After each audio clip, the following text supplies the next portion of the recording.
Hello everybody and welcome. In this video I'm going to show you how to perform factory reset for your earbuds TOZO Tonal Dots.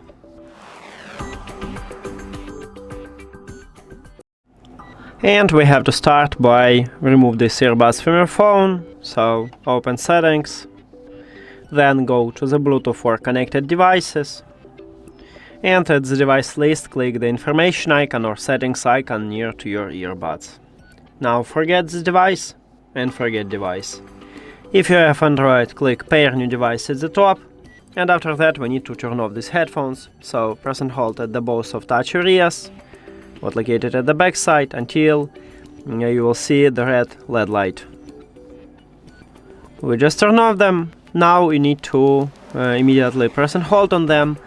And we need to check is LED light flashing blue, because if it's flashing blue and red, it means that it's entered to pairing mode, and you need to again turn off and then press and hold. So as you can see, we have blue flashing. Now we need to again press and hold to turn on these earbuds.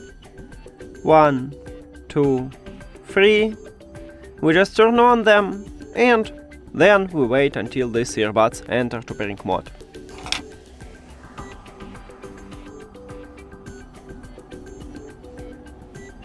Here we go, we just complete reset. Now it finally entered to pairing mode. Then you tap at your earbuds at the device list. And that's it. Thank you for watching this video. If you found it helpful, please consider subscribing to the channel and leave the like on the video. See you later!